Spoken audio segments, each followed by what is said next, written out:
Hello and welcome to the 7th episode of the Issues That Matter, Greek and Turkish Dialogue podcast series, which is hosted by ELIAMEP and funded by the Friedrich Naumann Foundation for Freedom. This podcast series aims to contribute to a better understanding between the Greek and Turkish public opinion on issues and themes that resonate with the global political agenda. My name is Ioannis Grigoriadis. I am a research fellow and head of the Turkey program at ELIAMEP, and I am one of the two coordinators of this project, together with Dr. Aylın Yazıcıoğlu. Today, we're going to discuss a very interesting topic, which is food and Greek-Turkish relations. I'm very happy to be joined by two prominent chefs, two women that have started their studies in social sciences, but at some point of their life, they decided to devote themselves to the culinary art, and they have been remarkably successful, what they love and what they do.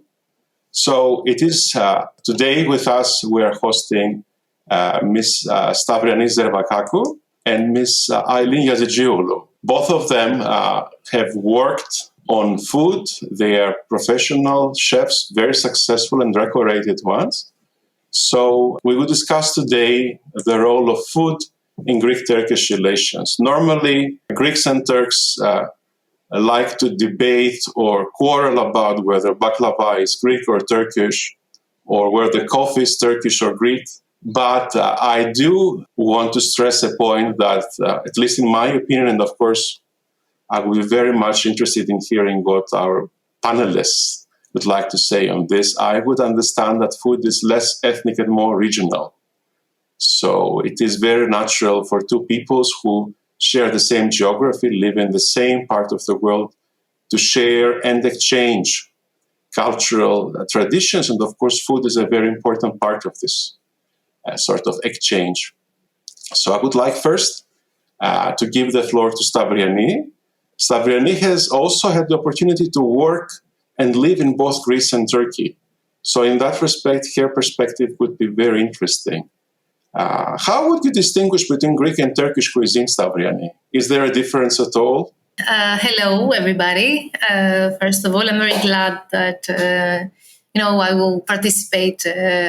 I'm participating right now in this beautiful discussion. Well, yes, there are differences, but what is most amazing are the similarities that I observed living and cooking in Istanbul for almost 11 years. First of all, the most common thing that I would think first would be the zeytinyağlı, the dishes that has to do like poaching something in olive oil, and both sides love it. You will find it at most of the restaurants in Istanbul, and it's a good start to start from the zeytinyağlı thing. And ask also Aylin about zeytinyağlı, which is a very big chapter for both cuisines. Exactly. If you don't know how to make zeytinyağlı, you can't get married. As simple as this. Well, yes, similarities, loads of them, and I might even say. It's the same cuisine, spelled different. Dolmades, dolma, köftedes. I don't know. Listening to Stavriani. Yeah, also. Yeah. The words also are so common, which is it's not it's a rare thing. For two different peoples, to share so many common words for cooking. Like it's a great example, Turkey and Greece. I mean, their cuisines. The way I look at it, it's like two grandmothers competing for the love of their grandchildren. Who's making the same dish better? Because you live so close for so long, and the geography, the climate, the culture is so similar to each other. The temperament of people, so similar. So you end up preparing similar tables. It's about not only food, but how we consume the same food as well, and it is so similar. It's those large families with large tables. We love spending time. So what you serve on that table seems to me at some point less important. It's the same table. But is it possible to talk yes. about regional cuisines? For example, Black Sea cuisine versus Crete cuisine or Balkan cuisine, whereby I would say Aegean cuisine, because this is a really great point. I'd love to hear what Stavriani thinks about that. Because in Izmir, the cuisine is so much more different than in Trabzon. But I would argue that I'd find similarities between Athens and Izmir that I couldn't find in another Turkish city, for instance. Yeah. So as I was saying, for example, the Greek, although in Izmir the flora, the wild greens are exactly the same as with the wild greens that you can find in Greece. Greeks there wouldn't consume them; they would feed them to the animal because the culture and the lifestyle was so different. They were wealthy.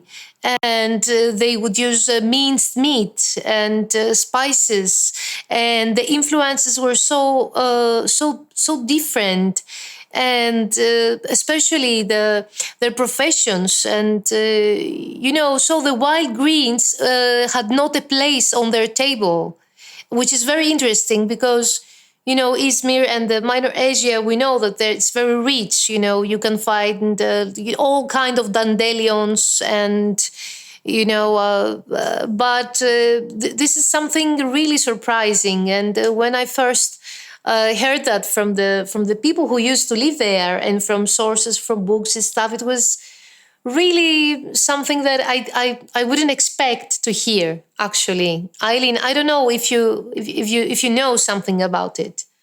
It's actually very interesting what you say, because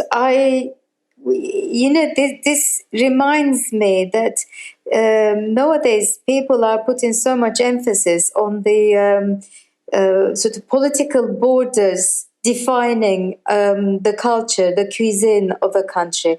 It shows that it's useless as a definition point.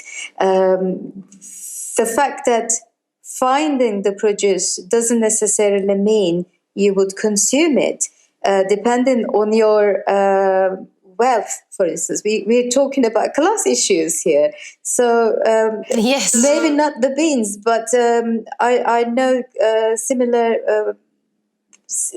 similar ideas about who would consume meat with what.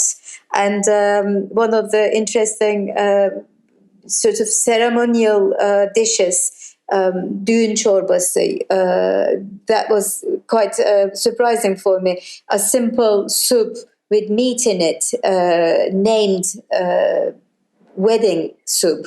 Like, why? This is a soup, but you have meat in it, and this is to celebrate a big event. So this shows us yet another, I understand, another factor in who's eating what, when, and why. Also, this takes us back to fasting periods and different religions in both countries using different produce for different reasons, and sometimes sharing similar produce simply because of their similar practice of religion sometimes. Since Aylin brought the issue of religion, I would like to ask my next question, which is exactly on how one of the biggest differences between Greeks and Turks, religion, has influenced their food habits and their culinary traditions. So, Stavriani, would you like to go first? Yes, of course, I think it's a very important factor, because some things wouldn't be consumed due to religion, like from the Muslim part of Turkey. For example, we know that they don't eat pork, but interestingly, they consume the integrated seashell, which I know that it's not also allowed. For example, you can see Turks eating midye, mussels, but they wouldn't eat snails or pork. But mussels are doomed as well. So I think, religion maybe put some obstacles in order to consume like really sinned food like pork, but somehow I think they allow to themselves to consume mussels and seafood, which is something that they were not fond of. If you think that, all the road they made before they come to Asia Minor, so they also brought with them things that as well the Greeks there wouldn't know. For example, we know that the lambs and goats came from there. Came to Greece from the east. Yogurt as well. Yes, and also before I leave religion, I just want to mention also the influence of the Arabs and the Persian cuisine that's touched the Ottoman cuisine, and then some elements were integrated also by the local cuisines of Greece, like cooking with fruit, for example. But I want to go back to religion and ask also Aylin, what does she think about religion and how religion, affected the development of some, kind of I think food. it's quite important because it's in that we should, I think, concentrate on this topic under the cultural chapter, because thinking about the religious feasts, obviously there are banned products like pork meats for one or the other reason. But religion also shaped the way those menus were formed. Say, for instance, during Ramadan, you would fast during the daytime. That would meant during the evening you should be eating this or that. So it goes back to, okay, I need to keep going during the day. What should I eat at night? Or, quite practical reasons. In terms of religion, there are always explanations, but you also find that it shapes the way people eat. And then comes the feasting days, obviously. What was quite amazing for me, dishes that we share, we would, when I say we, maybe one should not even say Muslim or non-Muslim population, because if you're in a place you find a better lamb, you would opt for lamb. You wouldn't necessarily look for anything else. Or if you find nice suckling pig, that would be fantastic, because thinking of a proud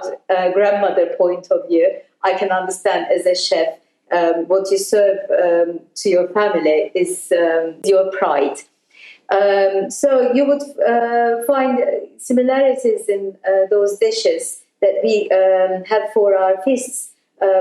For the what we have for dishes that we have with lamb, you can find a very similar way of cooking with suckling pig, for instance. So even when we start thinking, okay, but there are quite rigid boundaries here, you can still find quite interesting parallels. I think that it's also important to raise how the two religions would have their holidays, and then they would be like Greeks would participate in the feast of the Turks, and vice versa. And of course, that definitely. would also be happening through food, right? So people would exchange food and they would try to Definitely. feel happier by sharing the goods that they prepare for that very important day for themselves. Oh, yes. That's one of the big things I think that we should always remember. Neighbors. I mean, you don't name your neighbor. You know, it's Stavriani, it's Aylın, it's their family. Aylın cooks something, bring to Stavriani, and Stavriani returns the plate with what she prepared. A plate would never be returned empty, right? So comes the Christmas, you smell the aroma of something, and your neighbor. This is it really gives me goosebumps, as they say. The fact that people had this, what we call terbiye, this education, that whatever aroma goes to your neighbor, they should be tasting that food too. You couldn't just ignore it. So you would bring whatever you cook in your home to those people as well. And there was this beautiful traffic. Even I would suggest a little competition, who's cooking better than the next one, I would imagine. Yes. Also, I want to point like the exchange, the population exchange that also transferred and planted many new dishes, and the use of some ingredients that somebody wouldn't have thought of, like picking or foraging to use it and make a wonderful dish, such as the Muslim of Crete, when they left Crete, and they, for example, a part of them went to live in Antalya, for example, and they had already seen the Cretans there to use goat or lamb with askolimbrous, which is I cannot remember the Turkish word. I definitely don't know the English word. Aylin, do you remember this? The white roots of wild greens. Yes. That they cook it in Urla and Tire and Ayvalı and. For example, this is a dish that it's almost considered to be like a classical in Antalya and or Tire, but actually came from Crete. But it is so integrated and so loved that when I go there, I think that it's their dish.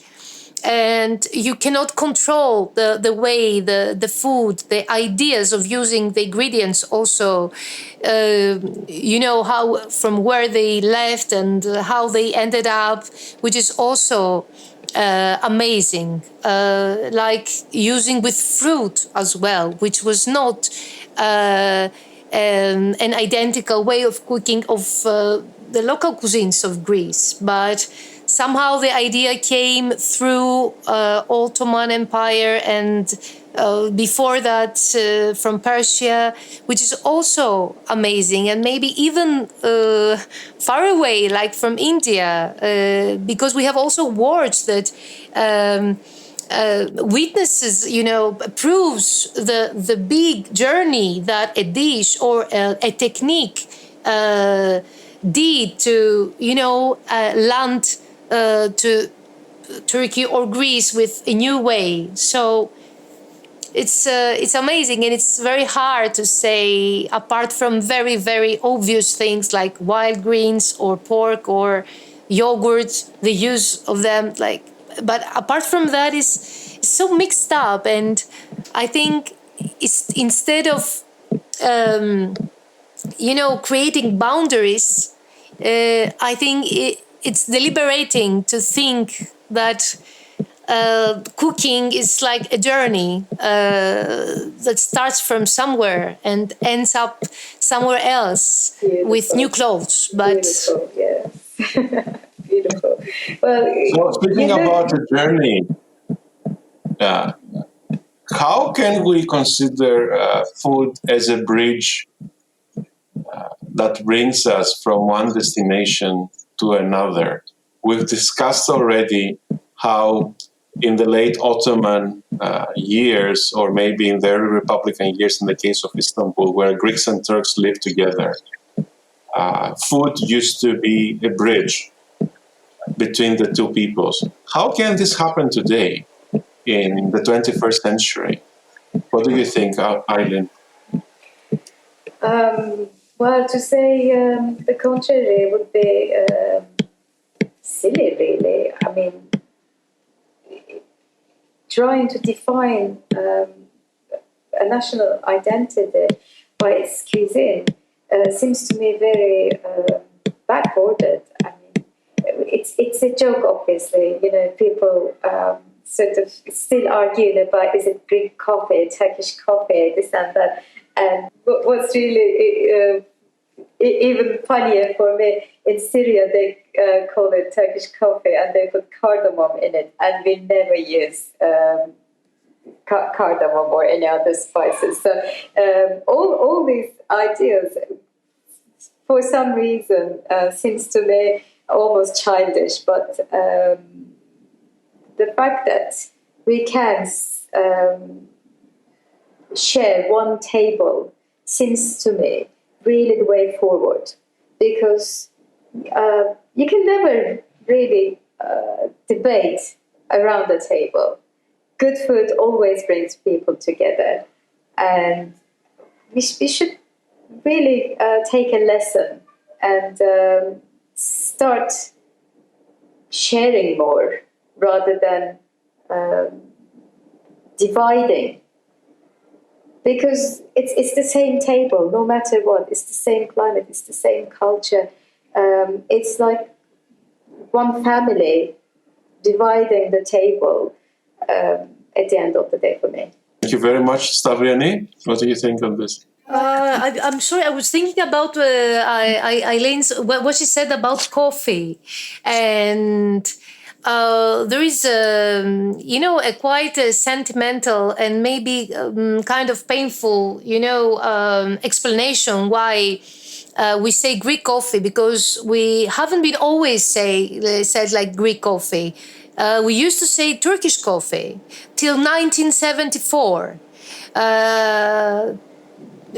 Although Arabs, especially around, Arabs who used to live around like Yemen, they had the first, intimacy with coffee. But also in Greece, it's not my saying. I mean, it's from a source, a historical book that it says that till 1974 they used to say Turkish coffee, but until that day, Turkish coffee became Greek coffee, and this is there's also psychology in food. You can make like analysis as you go to your like shrink and you talk about it, and these are like small dots of pain that you can discover and see through food or through habits. Cafenia, for example, like kavehanes, until the end of 19th century, most of them had like more European and more French style. But after living with Muslims and Turks, they changed their attitude, and coffee also entered the houses, not only the places that you could drink, coffee. And I'm sorry, I think I'm talking about other things, but you asked me something else, which is something I do often. I'm so sorry. I wanted to say this about coffee and to show another aspect of how people communicated, but not in a very happy way. Like, Yeah, of course. But you think that food I can quite be a agree. bridge? Sorry to interrupt. I just wanted to add that it is very important what Stavriani was saying. Even through a simple item like coffee, politics can force itself in the minds of people. And it's not so difficult to divide, as I was saying. It's like a family. It's so similar. And suddenly you start seeing part of this as the other. And you divide it so easily, and you are reminded every day since that nasty event. You are reminded every day, 10 times a day, what's happened. So for me, it's important to be aware of such things and to sort of go against it, because once people are divided, no matter which nationality they are, even the same in the same country, the same nation, you can divide them through such psychological issues. This is why I was saying defining the identity through food is very easy, and to manipulate this is very easy too.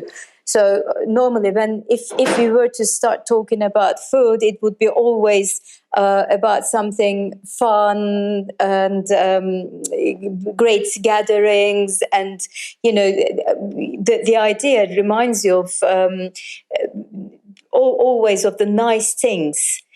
But it isn't. It can also become loaded with politics easily. Yes, I totally agree. We can even talk about nationalism in food, but we're not that kind of people. We're trying to build bridges using food, and coming to the question that Ioannis posed, how it can be. Now the chefs are talking to each other. They become friends. They're curious about each other's food, and they organize some events. For example, I will come to Istanbul and I will cook with Aylın. She had a great idea one day. Okay, let's cook something under the title of the two edges of Aegean, for example. Or Aylin or other friends, chefs, will come to Greece, and we will put things together, and each one of us will cook his or her part, and we will find out actually how close we are, how much we love the olive oil and the butter, and the vegetables, and we have common names about for many foods, for many dishes. So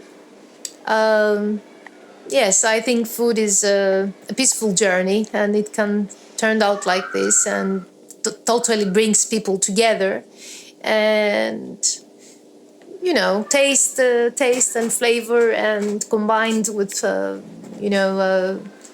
friendly cooking is a great power, I think. I agree. Yes, it is. So this brings me to the concluding question of our podcast. Since we've already talked about one of the quintessential elements of Greek and Turkish cuisine, which is olive oil, right? In the minds of many around the world, olive oil is linked with healthy eating, right? So how can food and our common culinary tradition can promote a better way of life in Greece and Turkey and beyond? How can we spread this culture and make people aware that this culture is very important and very valuable? I would start with extra virgin olive oil and the great effects and impacts that has on people's health. But apart from that, like, it's not just olive oil. We have to know how to pick and give awareness of, a good olive oil smells like that, and it's gathered by that season, and it shouldn't be very hot, or shouldn't be like this and that. And also the seasonality, eating seasonal, which Mediterranean cuisine, and at the same time, like, including like Greek, the local cuisines of Greece and Turkey as well. They used to depend on seasonality, and not anymore. But it's a very strong card they have. During winter we have those things, and we make a great zeytinyağlı, with these vegetables and olive oil. In order to have a healthy way of eating, we should also teach people to go back to what their grandmothers used to do. First of all, by not throwing, like not wasting food, and also following the season, and the treasures and the produce that each region can give. So we're talking about being seasonal, being regional, like local, and using Cappadocia, for example, doesn't have olive oil. They have butter, but butter also is good in other ways. I mean, yes, I truly believe in being local and seasonal. But I think this is what we have, lost the last years, because you can find anything in every season. Unfortunately.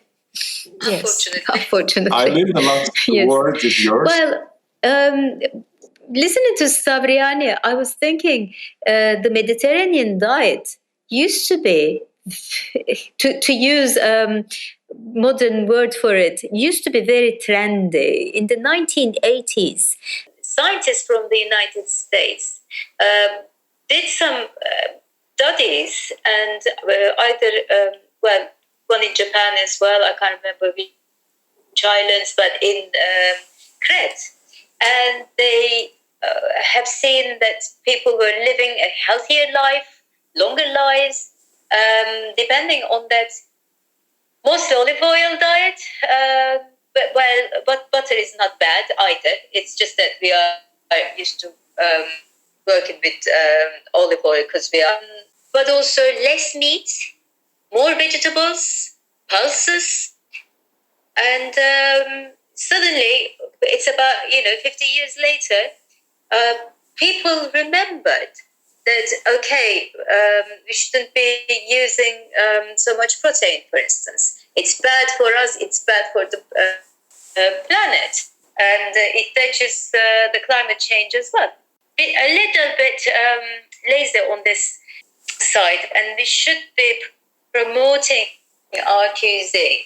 The Mediterranean style cuisine has been proven to be the best for human health.